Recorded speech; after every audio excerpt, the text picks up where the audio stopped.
Okay, so we are getting towards the end of the semester in accounting class, and right now we're basically going to be setting forth to pull together all the material that we have covered thus far in class.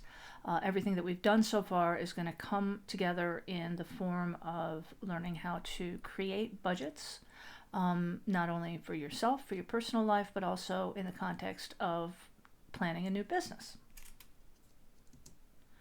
So, we're kind of thinking about some questions with this material, and what we're going to accomplish here. And the first thing we want to understand is how budgets contribute to helping a business achieve its goals. And so a budget is an integral part of a plan, and you can't achieve anything without a plan for how to do it. Um, Life is not like Forrest Gump.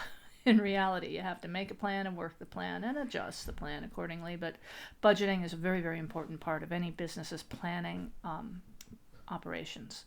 And then we're also going to look at the logical order of creating a budget via looking at the activities that actually occur within a business. And then we're going to look at how to structure how budgets are set up, how they're structured, and how we begin the process. And it's actually not all that mysterious. This is really where I live. I love doing business planning, and so I'm really excited to teach you guys about it. We're going to look at retail budgets and service business budgets, and then actually I've got an assignment for you to create a budget for a retail business, but we can adopt that for any of you who want to perhaps go into a service business yourself, like if you want to become a personal trainer or something like that. And then once you begin your budget process, how would you go about completing it?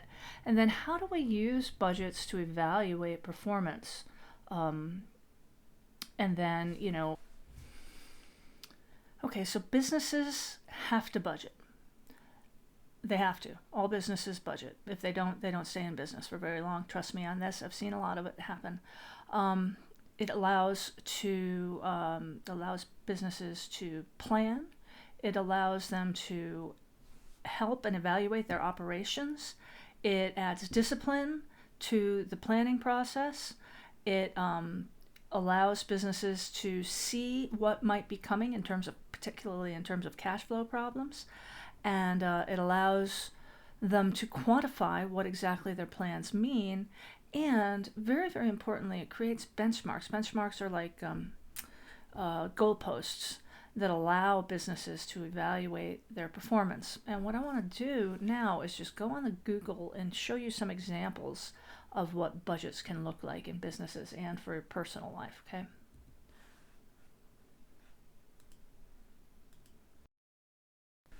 So here I am at the Google, where I just looked up example budget, and there were a whole bunch of them that came up. Some of them are really cute colors, and some of them are blue. And I picked through a few of them just to take a closer look at what they can look like, both in terms of personal budgets and in terms of business budgets, right? So this first one over here, it's trying to get me to go into Pinterest, is a personal budget. And it's got a total monthly income. It's basically showing how you can live within your means. Total monthly income of $4,000, and then you've got rent and renter's insurance and all of your utilities and your food. And you'll notice with this one that just like in that little Excel project that we did at the beginning of the semester, all of these items in the budget are kind of broken into categories. So even though this is not a business, we're not differentiating different kinds of expenses. It is for a personal household. You've got housing and utilities and food and personal items all kind of broken out separately. So that's one of the things. One of the things that you can do with a budget that's pretty useful. This next one here, I thought was nice because so many of you guys are into sports, and so this is a budget for a football program from a school perhaps, or for a, Pop Warner football or whatever it is in the town. And so, again, you've got income coming in, um, 85 players at $200 each, that's $17,000 of income in registration. And then I guess they pay an additional $20 for coaching. And then they're paying match fees, $6 a game, so that's $9,000. So they've got total income of $27,000. And then they've got all these different expenditures here, equipment. And this is a nonprofit, right? So they don't call this profit. They call it a surplus, but they've got $22,000 of expected expenditures, and they've got $5,800 then of a surplus, right? So that's one additional example of budgets, right? And then here's one here. This is a budget. This is kind of cool. This is a budget for people who were thinking about going on to full-time RVing, and so you need to know what your expenses are going to be, right? So there's no revenue coming in or income coming in here. This is just how much it costs you to live full-time in your RV. So your campground fees, your cell phones, your hookups, etc. And it gives you your total monthly expenses, right? So that's another example of a budget. This is just expenses. This is how much it costs you to live full-time in your RV.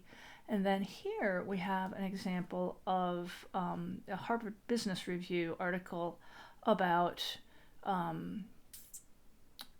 a manufacturing company, I guess. They're looking at selling hat racks, and they've got hat racks consisting of several different models, right, with budgeted sales. And what they've got here, which I think is really useful, they've got from 2014, right, they're looking at what they budgeted in terms of sales, what they actually sold, and what the difference was. And if we were doing a more detailed managerial accounting unit, we would look in more detail about variance analysis. But right here, what we can see, though, is that for a couple of these, they had $1.16 million in sales, but they were budgeting for 1.19, which means they had a deficit of $32,000 in sales that they didn't make. And they did not make up for it in their costs. So they actually wound up with significantly less operating income than what they had budgeted for, right? So this is what businesses use budgets for. They use them to add discipline to the planning process. They use them to look in advance and try to figure out what some operating problems might be. They use them to quantify plans, which is what we have here, right? This is our quantified plan here, what we budgeted for all of our sales and expenses. And then that created a benchmark for evaluating performance, which in this case, for this amalgamated hat rack company, they did not perform well, right? So I'm going to stop this video here, and we will come back with more detail.